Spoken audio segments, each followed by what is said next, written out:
To connect our organizational lives to God's purposes, we need this missing piece: God's purpose for the organization itself. The big idea of the entire Redeeming Babel course is this: God's purpose for human organizations is to bear His image. A key way that organizations bear God's image is when the internal relationships of the organization faithfully reflect the internal relationships of the Trinity. Organizations are meant to image the Trinitarian DNA: interdependence, overflowing love, and shared purpose. This is God's purpose for your organizational life, partnering with Him to help your organization faithfully image the Trinitarian DNA. In addition to internal relationships, an organization's external relationships to the world also define its being. The organization that you're a part of, your company, your school, your nonprofit, they all exist to do something in the world out there. This something that is being done in the world, it's called the organization's mission. For some of you, the mission of your organization, how it impacts the external world, may have been the very reason why you joined that organization in the first place. An organization's mission in the external world is another way that an organization images God. This is because our God is not just the Trinity relating only within itself in isolation. No, our triune God is also the Creator God. The Creator God made this world and continues to be in close relationship with His world. So God also has a mission. He also exists to do something in the world out there. The true God-given mission of an organization, then, is to image the Creator God's mission in the world. The goal for this session is to help you recognize how your organization images God in this way, and how you can participate.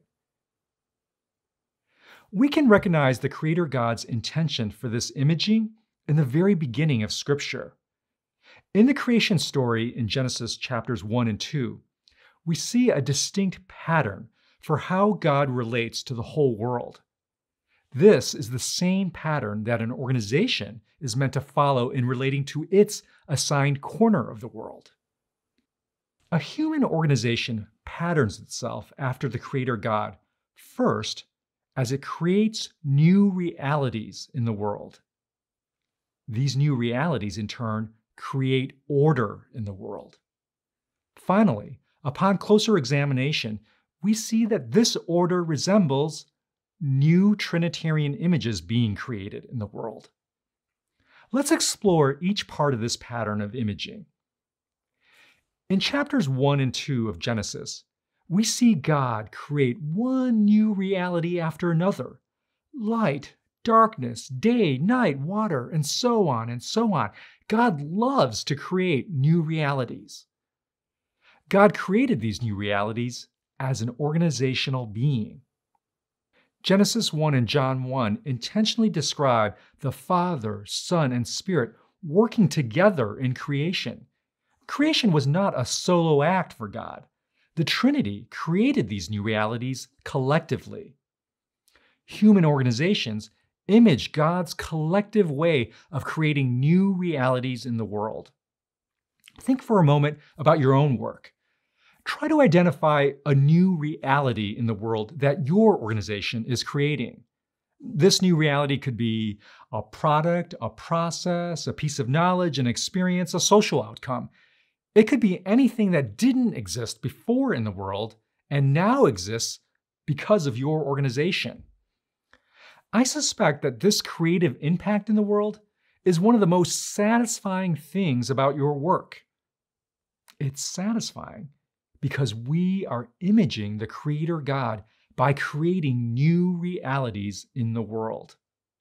And just like the Father, Son, and Spirit created the original reality by being part of the Trinity, you create those new realities only by being part of your organization. Creation is not a solo act for you. Left by yourself, you would not possess anything close to the creative power that you do have via your organization. When you create new realities in the world with others in your organization, you are fulfilling one of the most basic purposes that God has assigned to human beings. Genesis 1:26 says, "And God said, 'Let us make man in our image, after our likeness, and let them have dominion over all the earth.'" Notice the emphasis on the collective activity of God and human beings. This is how human organizations reflect God in the world, by creating new realities in the world collectively. God's second intention in creating the world was to create order. Genesis 1:1 says, "In the beginning, God created the heavens and the earth. The earth was without form and void, and darkness was over the face of the deep. And the Spirit of God," here again, notice the reference to the Trinity, "was hovering over the face of the waters." In this passage, God is undertaking a critical mission in the world. He's out to solve a problem in the world. The earth is without form and void. All that exists are the waters. In the Hebrew culture, which was very landlocked and generally feared anything beyond the shores, the waters represents chaos, this formless and empty state that can swallow everything up in darkness. The Father, Son, and Spirit work together to bring form and fullness. In other words, the Trinity organizes the world. The rest of Genesis 1 describes God providing organizational structure to the world so that order would prevail over chaos.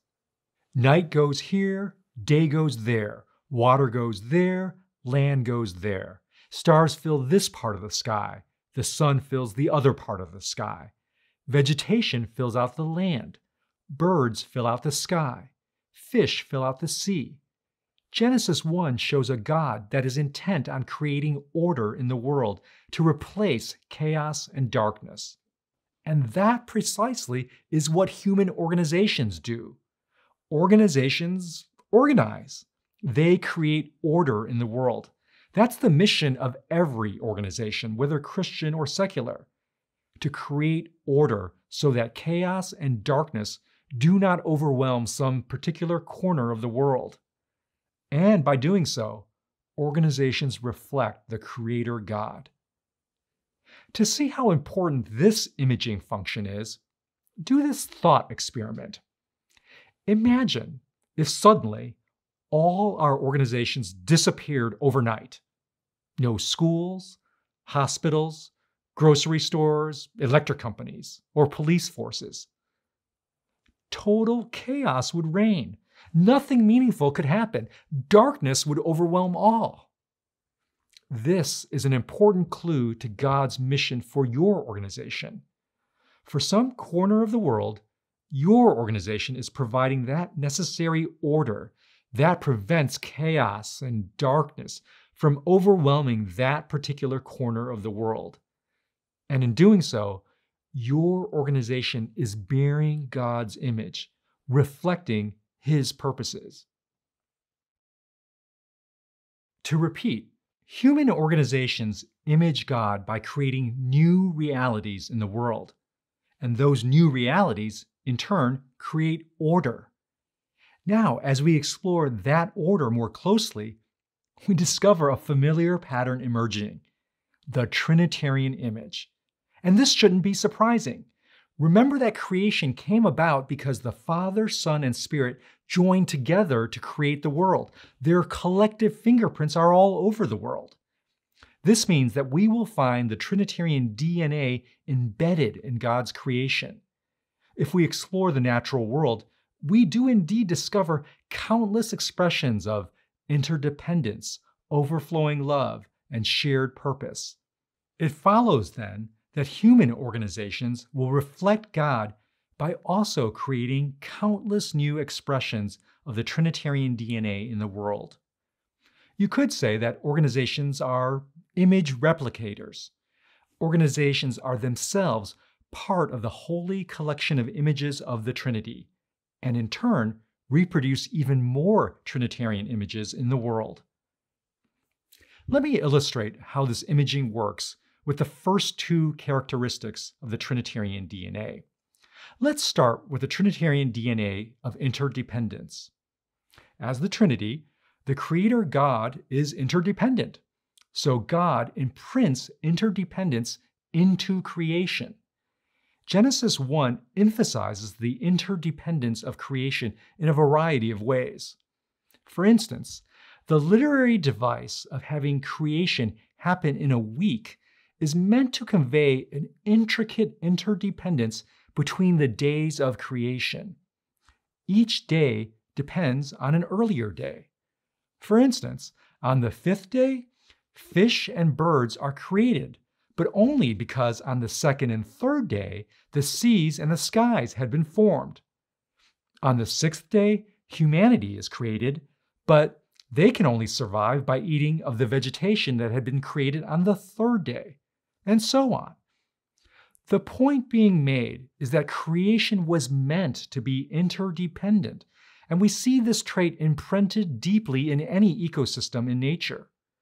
Organizations reflect the triune God by also creating new imprints of interdependence. In fact, all human organizations create some new ecosystem of interdependence. For example, think of a very common type of organization, the school. Without a school, children would only be dependent on their parents for learning. Each child with each family in their own home, learning separately. And for thousands of years of human existence, that was how learning happened. But human beings invented this type of organization called a school. A school is an organization that creates a brand new ecosystem. It takes all these separate children and separate families in their separate homes and creates all sorts of new interdependencies. There, for instance, is the interdependence between children and teachers, between then a child and other children their age, between grades in the way that learning happens when earlier grades support the learning that happens in future grades. There's the interdependence between teachers and how they support one another, between teachers and a principal in running the school. Then there's the interdependence between families of those children as they form a new extended community, and they rely on each other for carpooling, play dates, and shared information.